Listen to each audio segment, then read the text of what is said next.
Good evening, fight fans. I'm Jay's Fight Talk, and this is episode 2 of Sam and Jay Talk MMA.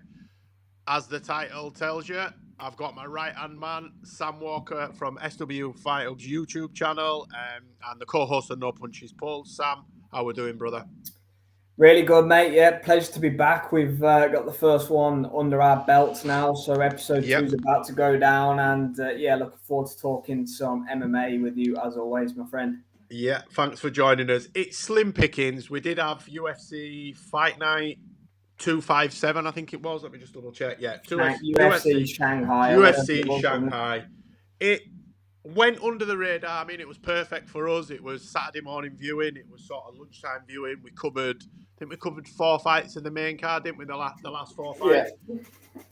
As it is with a lot of these sort of, certainly the Chinese cards, it's just filled with Chinese fighters, but a lot of them are not that good, and it's difficult because I know we have cards worldwide, but what they normally do, so say they have Abu Dhabi, they'll put a couple of local fighters on that have a decent enough record, and then they'll just put names on there. Yeah. With the Chinese card, they just seem to have a Chinese fighter literally in every fight, and it doesn't always work. You do get some diamonds in the rough, but a lot of time there's some fighters that are really not of UFC caliber. But look, we're going to break down some of the card. I was surprised that this fight that I'm going to start with was so far down the card. But sort of halfway through the prelims, we saw the return to the UFC of Kyle Dawkins taking on Michel Pereira. Now, I actually thought Pereira were going to beat him, but Pereira did what Pereira normally does when I pick him, is just get flatlined. And I think on the commentary, Michael Bisping was just in the process of saying that Kyle Dawkins didn't have any power, as he then flatlined Michel Pereira. Now, he got cut from the UFC. I think he's on a 3 or 4 fight win streak, all stoppages for FCC. He's come back and he's beat a pretty decent name at middleweight. Now, Pereira broke through at 170 and then he's gone up to 185. He's sort of one of them, bit like Hamzat, that can flip between the two and MVP. What's your take on Dawkins making pretty easy work of Michel Pereira? Yeah, well, if I remember Dawkins, his brother, is it Chris Dawkins, the heavyweight? I remember him losing and being cut, and I love the success stories of the guys who get cut from the UFC, go away, Moreno, refine their craft. Brandon Moreno is a great example of that as well. There's many others as well that have come in the UFC maybe too early in their careers and then have to go away, rebuild. Reese McKee did it, didn't he? Reese McKee's another one. Yeah, definitely.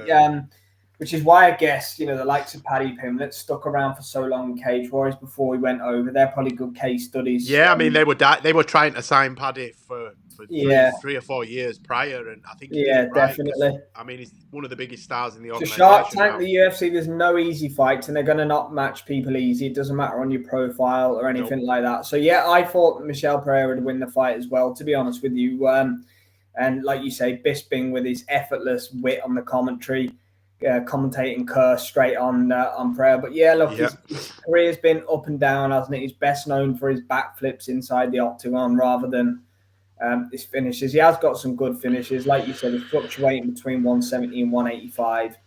I think 170 might be his best weight, but he's a big guy, though, to be fair. Really, big dude. Things like that. Probably carries his cardio, I think, has been suspect in fights. But it's a clean finish, man. Like, credit to Kyle Dawkins. Looking forward to seeing what's next for him, but don't know where Michel Pereira goes from here, to be honest with you. I don't myself. I think Pereira is something like 4-1 in his last 5. Could possibly be 5-1 in his last 6. But for me, he's always flattered to deceive. He's a bit Johnny Walker-esque. Do spinning kicks, backflips. But Johnny Walker does get the wins, and we'll come on to him later, whereas Michel Pereira turned over, knocked a few people out, and then he hasn't done a lot since. And I think this could be the beginning of the end for the likes of Michel Pereira. As you said with Dawkins, so now I'd like to see him push on from here and maybe get another fight fairly quickly, certainly this year. And just see what he can offer the middleweight division, because he's decent on his day. Him and his brother good solid fighters. So yeah, I'm excited. Next one then, I picked the Brit, Lorne Kavanagh, but Charles Johnson is a good fighter, man. And look, Kavanagh were winning this fight until he wasn't, and if you watch the stoppage, it's sort of, and I say this, and I've said it mostly on boxing, watch-alongs that we do, but they say that you're admiring your work. Yeah. He sort of let a 3 or 4 punch combination, exited, but then just kept his hands down Just by his side, and it was like Johnson was like, "Oh shit, whack, free shot him out." Yeah, absolutely. So I think they'll want to run this one back, but Johnson, I mean, I love stories like this. Got brought in as an opponent, really. He is using his overdraft, as a lot of MMA fighters and boxers are. Yeah, he's got a kid on the way. I read this, and then I read a few of the comments as well. So, you know, it is a good story, but then I'm kind of reading that he earned 200 grand in the UFC last year. Then I'm thinking, how on earth are you in your overdraft? So, look, yeah, shit with money, great mate. Story, great narrative, but somebody please go and look after that man's finances, because I think he got a 50 grand bonus as well. Somebody just help the man protect his assets, because any human being earning a couple $100,000 per year should not be in their overdraft. That's just my thinking anyway. I totally agree. It's a great story, is what I was going to say. If everything is factually correct, which possibly isn't. But another thing, what this does prove, though, that just because you're fighting in the UFC does not mean that you are automatically loaded. You know, there are guys in the UFC that are on 10 and 10. And for people that don't know, the UFC pay, what do they call it? You get your show and win. So you get half your money for turning up, the other half for winning. So if you don't win, Jared Cannonier gave a great interview about that. Like, he was saying that he's not financially secure, and he's fought sort of 15, 20 times in the UFC. Here you go. Now, Antonio's took the words right out of my mouth. So this is what I was going to say. Prior to this, Van, that's been touted as the next guy, has just beat Roy Val to go fight Pantoja, got beat by Johnson. So to throw Kavanagh in with Johnson as the favourite was mad, because when you look at his record, everybody now is saying that Van is the next big thing. Johnson beat him, you know, no two ways about it. So good evening, fellas. Sorry, Liam, good evening. Antonio, thanks for joining us, guys. How are we doing, guys? Thanks for joining us. So yeah, I mean, I'd like to see him run it back. I think that, I'm not saying Johnson won't beat Kavanagh again, but Kavanagh was doing really well in that fight until he just got sloppy. I think he got sloppy, and that's probably a big contributing factor to him getting beat. Oh, lost you there. Can't hear you. Can you hear me? Oh, yeah. Sorry, mate. You got me. I was on mute for some reason. Probably because I was sneezing a minute ago. Yeah, I agree. Yeah, I don't think they'll run it back, but Kavanagh can come again, definitely. Absolutely. Right, at welterweight then, we saw... I can't say his first name. Naraji. He's fought Kiefer Crosby. Yeah. Now, I've seen a lot of shit online basically over the weekend saying that who was the referee? Mark. What's his name? Mark Goddard. Mark Goddard. Yeah. So basically, Naraji were beating him one. He's come out and he's slaughtered Mark Goddard, Kiefer Crosby. Yeah, but I'll tell you why I don't believe he's has a right to do this, because Naraji was piecing him up, hit him with an illegal knee. It was obviously illegal, right in heat at the moment. So you separate. Now, he took 2 points, and you are entitled to a 5-minute break. Okay? The fact that Kiefer Crosby said he was all right after 45 seconds is on Kiefer Crosby. That's not on Goddard. It's not a compulsory 5 minutes. Yeah. It's optional. Do you get what I'm saying? So if you're now, Kiefer, saying, because I thought, whoa, that's way too soon, because you could see he was wobbled by it a little bit. Like, do you remember when Anderson Silva hit Michael Bisping with that fight? Oh yeah, I remember it well. Thought he'd won the fight, but they gave him ample time to recover. Now, if Kiefer Crosby is saying that he wasn't recovered from, forget the cut, but if he wasn't recovered, his head wasn't clear, then sit back down and take your 5 minutes. Yeah. You can't think you're all right. Can't have it both ways. Yeah. Do you know what I'm saying? You can't now come out and say my legs weren't underneath me, my head wasn't clear, Goddard shouldn't have let me get. Well, no, Goddard asks you the question. You are meant to intelligently defend yourself in fight sports, aren't you? And you're asked the question. I've been in a position where I got a standing 8 count in boxing, and the referee said to me, "Are you okay to continue?" I didn't want to, but I said yes. So it's on the fighter. Yeah. You know what they're going to do? Run it back? Because I know it wasn't a definitive ending as such because of the knee, but I think that fight was only going one way. Yeah, it was only going one way, wasn't it? Kiefer is not UFC level, I don't think, currently. No, he's a tough guy, but he's not he's great. A tough guy, yeah. Great mixed martial artist at that level. Yeah. I agree, Antonio. Yeah, we agree. Definitely. But I'm excited to see what's next from Naraji because he looked really slick and sharp. You know, Kiefer's a decent kickboxer. He's a decent kickboxer. What's he saying here? This is following on. Just like Aljo, he took that illegal knee from Yan. The Oscar-winning performance against Piotr Yan. Yeah. You know, but it is what it is. I think the one situation I've seen, the best example of it was Anthony Smith against John Jones. Yeah. Can you imagine how his career would have been different? He could have won that belt, but he didn't, and he's barely won a fight since. But, you know, what we got next? Right, we'll start where we started, basically. Sergei Pavlovich fought Waldo Cortez Acosta. Was a strange one for me from Pavlovich, because Pavlovich has always been this killer, and ever since Tom Aspinall sort of knocked him out, he's not the same. I don't care what you say. This guy is not the same Sergey Pavlovich. We watched it together. What's your take? Yeah, it's funny because obviously we were talking about the Aspinall fight quite a bit when we were watching this fight on Saturday, and it actually popped up on my X feed the full first round, which is about a minute and a half between Aspinall and Pavlovich. And I forgot Pavlovich badly. He rocked Tom Aspinall. Wobbled him, caught him, didn't he, with his chin in air. He watched his fight style now versus, and he went into that fight of Aspinall, and it was like it's me or you within this. Just forward, fearless. Exactly, because he was on a streak of first round finishes where he went in there with full 100% confidence he was going to take Aspinall's head off in a round.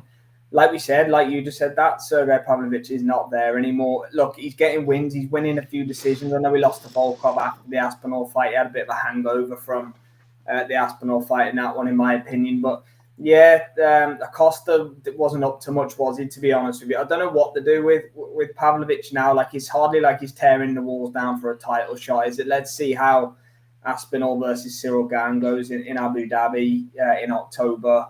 I think we all know which way we think that fight will go, but who knows? But yeah, Pavlovich in a weird position for me. Who do you stick him in with next? Because, you know, the heavyweight is just not stacked at all. There's not much depth at all in that division right now.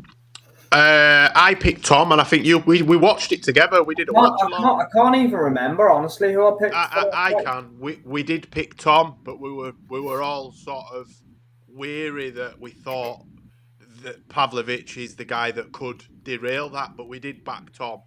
Yeah, I agree, Antonio. He's fighting safety first, and what excited me about Pavlovich prior to that is it was balls to the wall. Like he's not excited anymore. He banged out Curtis Blades in a round. He banged out so many other fighters in a round, and now he's like, he will not put his sorry to cut you. No, you're right. I didn't mean to be rude. I'd like to see him and Volkov go again, just to see if Volkov could do that to him again. Friends and train, like they didn't want to fight each other, did they? Does it? It's like a sparring session. But I mean, look. So we've got Aspinall versus Gane, right, for the belt, and I mean, who else is up there? Acosta was meant to be one of the next guys, but he's just been beat by Pavlovich, who got all the guys beat that by the champion. Want to come through, they all lose. Yeah, the Taffers, they get knocked out. Everybody gets beat. Yeah, so I don't know. As you've just said, I don't know what do you do with. Is he going to have to start lapping and fight the likes of Curtis Blades again, or another rerun? Because they're going to start pulling out Tuivasa, and it's going to be those type of names. Does he fight Derek Lewis? He's not done enough to get a title shot. No. In my opinion. And I think that it could be one of those where if he got a title shot, he'd probably knock Tom out now. Because Tom would go in there thinking, all right. I'd be a huge underdog now, Yeah, I don't mean that Tom's unprofessional, but subconsciously, yeah, he's battered that guy. So I don't care what you say. Subconsciously, he could be off it. And Tom comes out with his chin high, did get hurt against Pavlovich in their fight, but just managed to overwhelm him. So it's a strange one. It's not done a right lot for Pavlovich for me. He needed a good win.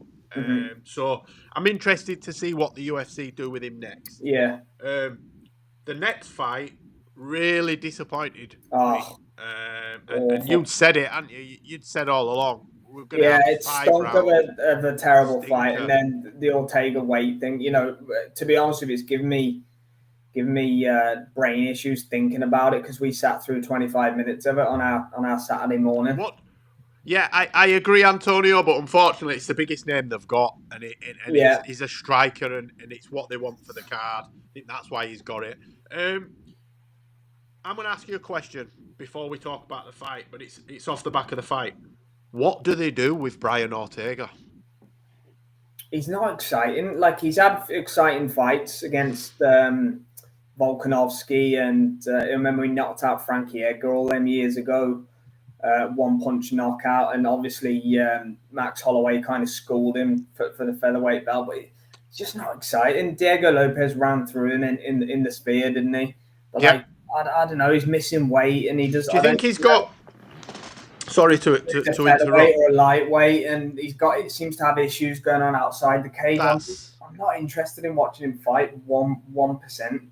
No, so for me, if he was an exciting fighter, if he was the exciting fighter, this T-City that we had 3-4 years ago, then look, I'll be honest with you, I would not be surprised if he got cut. I don't think he will. Yeah. He has badly missed weight 3 times now. Not just missed weight, right? There's missing weight, and then there's not even trying to. Yeah, he does. He weighed in at 153 pounds for a 146 fight, right? I don't know. I think Brian Ortega has mental health issues, and I don't say that lightly. You know me, Sam, right? I struggle with mental health myself. I've been through bouts of manic depression and PTSD and blah blah blah blah blah.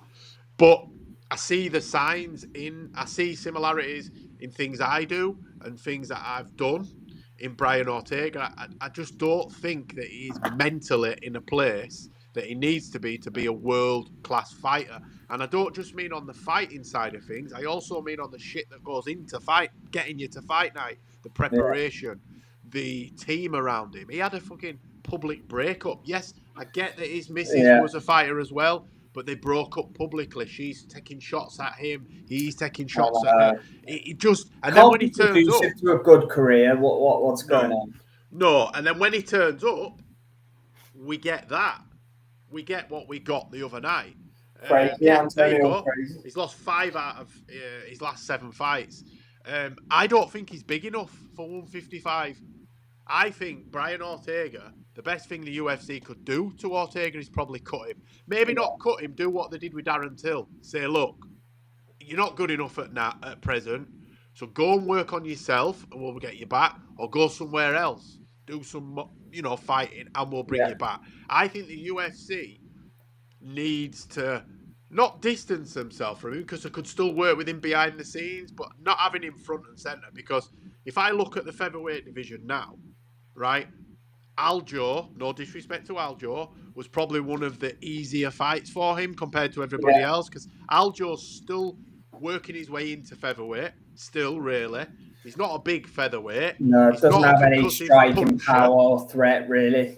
And he lost 5-0. Really, didn't he? 50-45. It's sad. It's sad to say where his star was. I had a lot of promise, but I think a lot of it's self-inflicted as well with Ortega. So look, Aljo not for me for a title shot next. I think No. Lerone Murphy deserves that. Absolutely. I think Lerone's made the headline with that finish over Pico, 50-45, and Brian Ortega in a dull fight isn't going to do that. I think I would like to see Aljamain Sterling, maybe fight the winner of the September 13th fight between Diego Lopez and Silva. I think that's happening. Yeah, because I think if Jean Silva wins that, then he puts himself right in title contention. So I think if Aljo thinks he's ready for a shot, then he needs to fight the guy that is next in line as a number one contender fight. Yeah. And I'll be honest, I've been a massive Aljo fan for forever. I worried about him at featherweight, and he's growing into the division, and he's certainly holding his own. Agreed. I'd be interested in the next step because he's doing it in gradients, isn't he? He's sort of hovered around. Trouble is, he's not a finisher. Like he gets the odd submission here and there, doesn't he? But he's a very good fighter, but he wins decisions, and it just doesn't lend yourself as a fan favorite or a UFC brass favorite, unfortunately. Or do we see him fight someone like Max Holloway? They're both decent names. It's not a fight I want to see. Max is campaigning. I think now back 55. Up. I think he's going back up, staying at 155. Yeah, well, he fought Poirier at 155, didn't he? So I think he's officially. I think he'll stay there. Yeah. Here we go. Sterling not being able to finish Ortega is a bad look. Yeah, but you've just contradicted yourself there, Antonio, because 2 comments ago you said that Ortega has the best chin in the UFC. So he's not going to knock him out because he's not a striker. He's probably not going to take him out on the ground because of how good Ortega's submission defense is, with him being a Gracie black belt. So I'd never expected him to there's always going to be a grab decision, that one either way, I think. But yeah, the main event was we thought it was an injury, didn't we? Well, I did especially anyway. But then when you watched the replay, it was a beautifully placed kick by Johnny Walker. But good seeing back. It is. But just on that, I'll use Sean O'Malley against Chito Vera. Yeah. Right. Everybody was going on about this injury. Yeah. Right. But what caused the injury? The injury was caused by a leg kick. And you see the same, Johnny Walker. Yeah. Blasts his leg. There's a bit of a reaction. Blasts his leg again. And he can't hide it. It's beautiful. It's a great finish. I do think that, I think Mark Goddard was the ref. Although I can't fully remember. I do think that he let... he let go on for a while. Couple too many. But I think he wanted to see if he could get up because he didn't get onto his bum, did he? Once he got onto his backside and was in a position to get up, you could see that he couldn't. Yeah. And then once it started taking those shots, the only reason I say that is it's not that he was like unconscious and he was banging, but it was the fact that he's never going to get back in the fight because of his leg. So it's like at that point, you're only ever going to just take a beating. So that was the. But look, I'm not a referee. Mark is, and he's one of the best. No, and look, it's a good win for Walker now that because he's just gone to Extreme Couture, hasn't he, with Eric Nixick. So he was with John Kavanagh. He was at SBG, wasn't he? I know he's married to an Irish girl. They've got a child. So that's in Vegas now. He's now over in Vegas. I think his brother's there as well. Or the guy whose dad sleeps with his mum, whichever way you want to brand it up, but I'll call them brothers. But look, he's off to a winning start, and now that I'd seen that it wasn't an injury, because it took a bit of gloss off the win for me when I thought it was an injury. I'm like, it's the Aspinall Curtis Blades scenario. Because we were sort of talking as it happened, but when you look at it back, because he wasn't losing the fight, he wasn't winning the fight, it was fairly even, it was an exchange, but where does Johnny Walker go from here? I mean, do we put him in with who fights next week? Another guy that left it, that got cut and come back, Medescus. He's fighting Paul Craig. That's a fight I could watch, Medescus and Johnny Walker. I think I'm not so sure about Paul Craig. He's not a light heavyweight for me. Paul Craig's a Paul Craig went 185. down to middleweight for a bit, didn't he? Johnny Walker actually finished him, I think, in his last fight. A light heavyweight, Paul Craig. So, yeah, look, Paul's another one who struggles because he hasn't got much power behind his strikes. But, yeah, look, I think Johnny Walker will get a big fight again next. I think he'll get, potentially somebody like the loser of Prohaska and Roundtree. I think he'll get somebody That's like who he that. called. Didn't he call for Polish Power? No, he called for Jan Blachowicz, didn't he? Oh, did he? Okay, well, they've not fought, have they? And that's not a bad fight. I don't hate that. Yeah, just going on to what Antonio says here. Great win, but I will say this as well. A lot of the Chinese fighters are lauded as something better than they are. Yeah. Ming Yang's not really done much, other than Wei Li Zhang. And what's the other girl called that she just fought? Oh, you know what I'm about? Zhang Nan, is it? That's it, Zhao Nan. A lot of the Chinese fighters get a lot of props when they don't necessarily deserve that, just because of the market. It's a bit of 50-50. They get great marketing, and they're not necessarily as good as what they were led to believe. But look, he can come again. He's not that old, I don't believe. How old is he? No, early 30s, sure. I think, from what I saw. Which is not that old. But look, I'm excited to see what's next for Johnny Walker. Like you say, it's a good win, main event. Let's see who he gets in his next fight. Yeah. We've got nothing this weekend. Oh, sorry. I just will caveat. Congratulations to the brother of former UFC welterweight champion Leon Edwards. Fabian Edwards won the PFL middleweight tournament in fantastic fashion on the 3-year anniversary of Headshot Dead. He did exactly, it's very similar. Look at me now. Look at me now. Don't let him bully your son. He got a head kick knockout because he's challenged for the middleweight belt in Bellator twice and lost. Yeah. So this is sort of it's sort of a cherry on top of all his hard work. He's earned this the hard way. So well done, Fabian. Yeah, well done, Birmingham's own Fabian Edwards. Great for him. Great for the Edwards family. We've had a tricky little period between both of them. Love Coach Dave well as well. We've had a fight. We've had a fight announced, have we not, for November? I think we're going to see Ian Gary and Leon Edwards, the fight we've been calling for. Big fight. Don't like it for Rocky, but Ian Gary. But look, a big kickboxing match, that's one thing.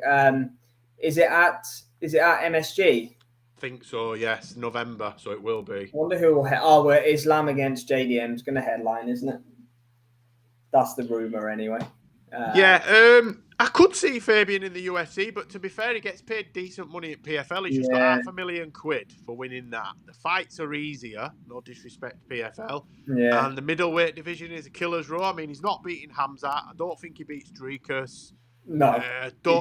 There's Robert Whittaker. I think Fabian's better off where he is. Ain't earn your money, Fabian. You're doing the right thing. Absolutely. Yeah.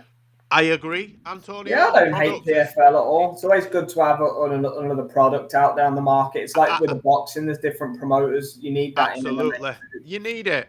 But I think there's one fighter we will see crossover soon is Ditchever. Dakota Ditchever. I think she is destined for the UFC. I think she's too good. She's brilliant. She needs testing.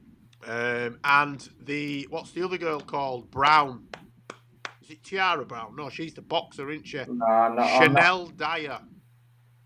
Remember that name. Chanel Dyer. British girl. I'll tell you what she is now. Chanel Dyer is... I think she might be flyweight.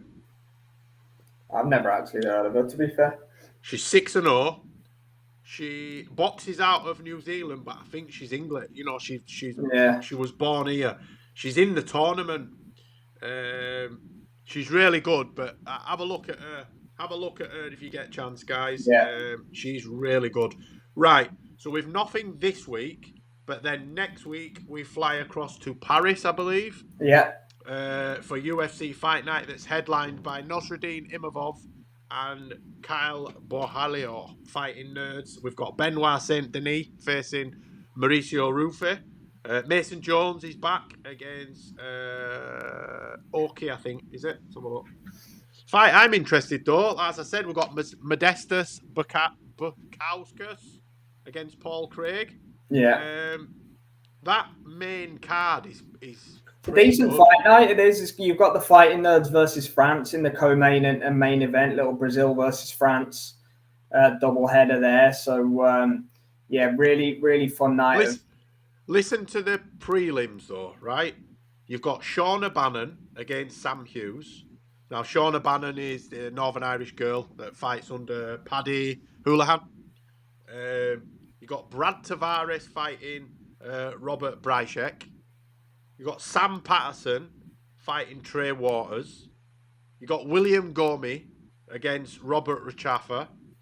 Andreas Gustafsson against Rinot Fakhtadinov. Maurizio Tibura against Ante Delija. And then you've got Umar Sai against Bredson Ribeiro. That is a main event card in itself. It's good prelims. Look, they always do. Whenever the UFC come to London or Paris, they always stack out the fight night cards. So, yeah, looking forward to that. Yeah, Patterson's been good, actually. He got knocked out badly, though, didn't he? He did. His last fight or the one before that. I'm pretty sure he won his last one. Did he?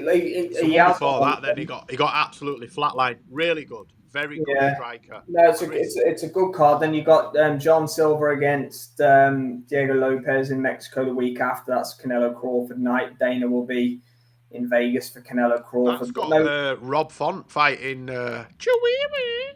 Yeah. Don't strangle him when he does that. It's a good fight. Raul Rosas Jr. Rob, do us a favour. End this fucking kid.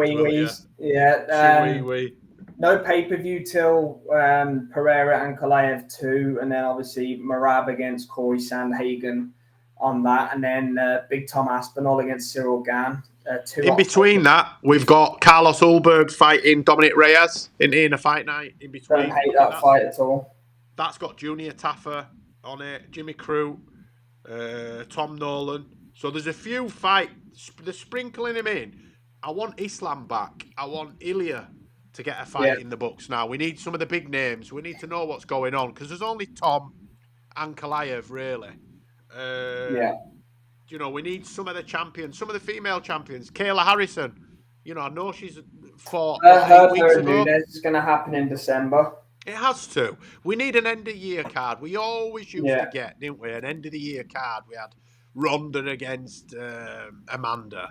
We've had Connor. We've had Jones. We need a big card this year because International Fight Week went with a bit of a whimper, really. Last Christmas, we didn't really get...